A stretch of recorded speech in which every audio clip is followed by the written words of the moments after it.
అయ్యా మోహన్ బాబు గారు, మీరు సినిమా తీస్తే ప్రచారం చేసేందుకు మీడియోలు కావాలి. మీరు బడి పెట్టినా యూనివర్సిటీ పెట్టినా నలుగురికి తెలిసేటట్టు వార్తలేండ్రని మీడియోలం పిలవాలి. మీ సినిమా కొబ్బరికాయ కొట్టిన కానుంచి గుమ్మడికాయ కొట్టి పోస్టరు టీజరు పాటలు విడుదల కానుంచి సినిమా టాకీసులు ఆడేదాకా మీడియా వాళ్ళను మంచిగా వాడుకోవాలి. మీ ఇంటి పంచాయతీని బజార్లో పెట్టుకొని ఎందుకు ఇట్లయితుంది సారు అని మీడియాలు అడిగితే వాళ్ళ తలకాయలు వలగొట్టాలి. పానం తీసేటట్టు పొట్టు పొట్టు కొట్టాలి. నోటికొచ్చిన బూతులు పోయాలి. ఇదేనా సారు తమరి పెద్దీర్కం? ఇదేనా తమరి తరీకా పెదరాయుడు గారు? ఇండస్ట్రీకి లెజెండును అని చెప్పే మీరు ఇసొంటి లేకి పనులు ఎట్లా చేస్తున్నారు సారు?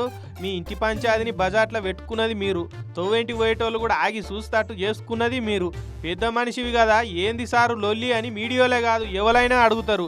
ఇష్టం ఉంటే చెప్పాలి, లేకుంటే తర్వాత చెప్తానో ఏదో తొంపు చెప్పి ఎలగొట్టాలి. ఓఎస్ఎస్ ఫర్టిలిటీలో టెస్ట్ ట్రీట్మెంట్స్ థెరపీస్ అన్ని scientifically design in the good hands of science. Mummy daddy అవ్వాలంటే ఓఎస్ఎస్ కి కాల్ చేయండి.